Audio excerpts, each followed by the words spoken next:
Hi guys, this is Abhishek Amrutam. In this video, we are gonna learn how to import multiple airfoils for wings, compressors, turbines or propellers.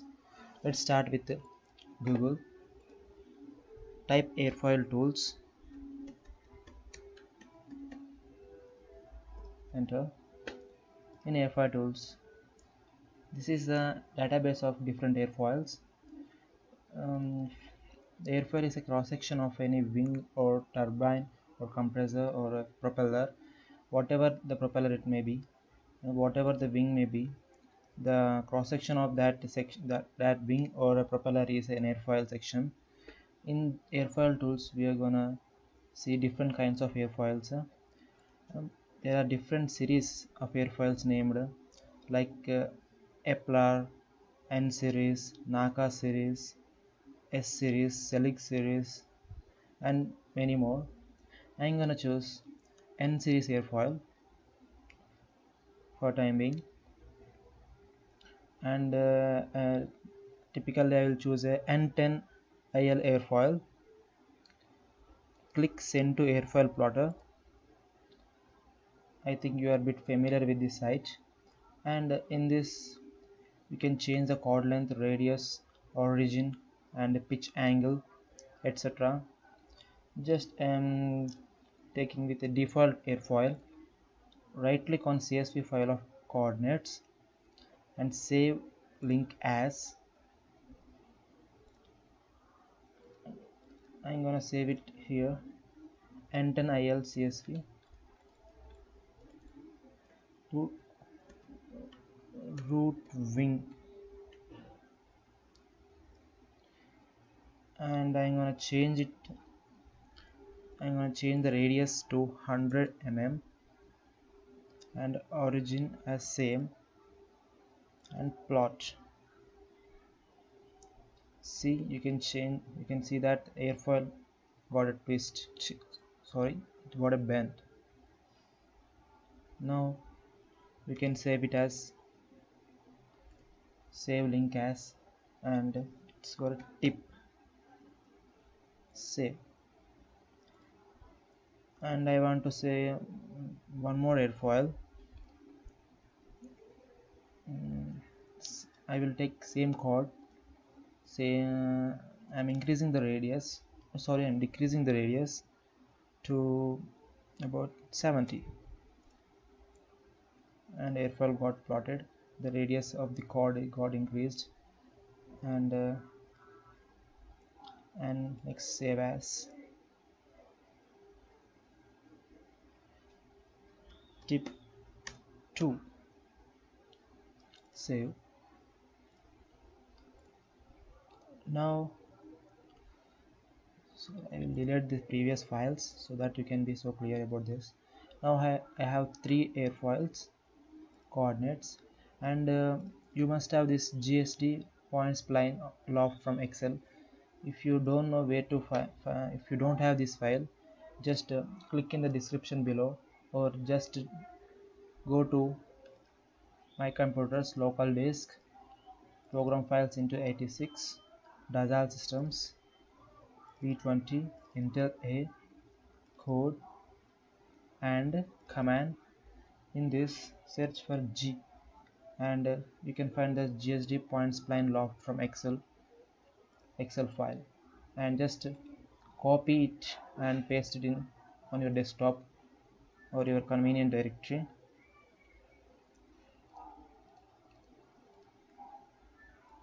I have pasted it in new folder in the desktop, and open this file.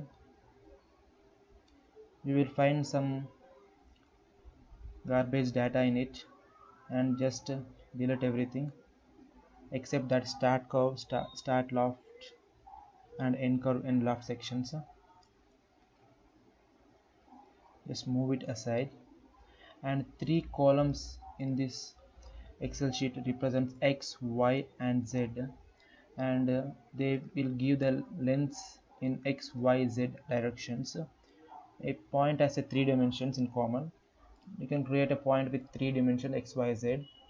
If you want to create in a XY plane, just fill only 2 columns, leave the third column Z, or you can choose any two of columns. Remaining column will be empty.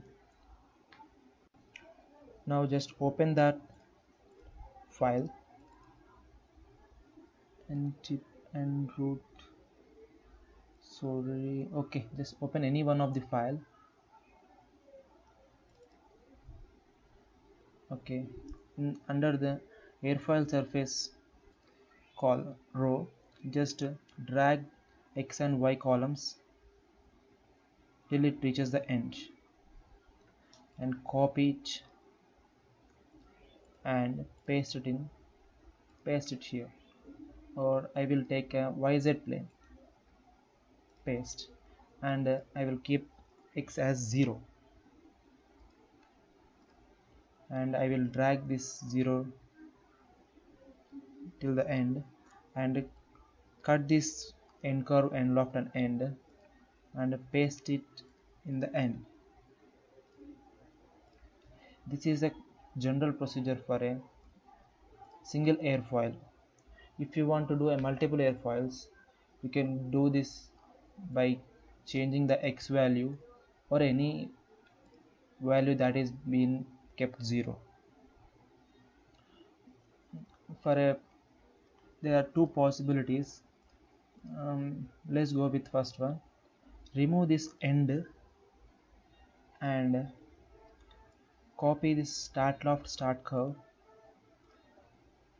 and paste it here, paste, and go with the another airfoil coordinates, copy this XY airfoil coordinates,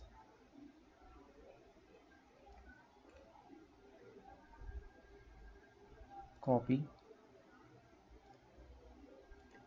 and paste it here and give a value of X as say 250 and drag this until the end and copy this end curve end loft section, copy and paste, and finally type E and D with capital E, and that's it. You have got two airfoil coordinates in one GSD Excel sheet. And directly go to the view. Before going to the view, just open CATIA and open any workbench. I will go with wireframe and surface design. Another variant of wireframe and surface design is in shape module, generative shape design. This is a same as wireframe and surface design, and don't panic if you don't know that wireframe and surface design. It is same as a part design. I am going with generative shape design. It is a bit wireframe and surface design with a volume toolbar added to it. Workbench and minimize this thing and go to view and click macros and click main and run. Make sure that macros is enabled in your MS Office, and here click 2 for point and splines, and that macros will run and it will create two airfoils at different section. If you want to import more number of airfoils, then follow the same procedure.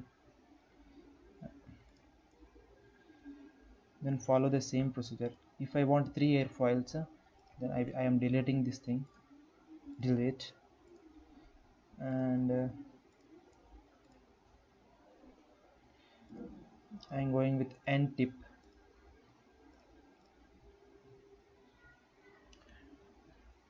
Delete the end option and copy paste start loft start curve here, and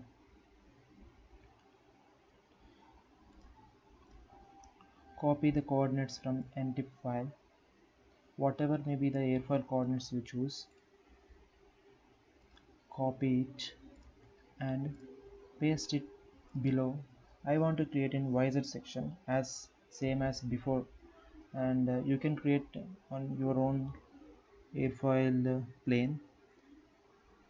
I'm pasting in YZ plane, and I am giving a value of 500. Drag it till the end and copy paste end curve end loft, copy and paste, and this is for three airfoil sections. If you want n number of airfoil sections, you should do this n times, and at the end click capital E and small n D and click on the stat loft, and click on the macros button, click on main, run, and press 2 and enter. The macros will run for 3 airfoil coordinates, and automatically 3 airfoil coordinates will be visible here. Now you can connect these 3 airfoil sections using multi-section surface in this workbench, or multi-section solid in part design workbench. In the next video we will see that how to connect these airfoil sections very effectively and accurately. Thank you for the watching my video, and please do subscribe.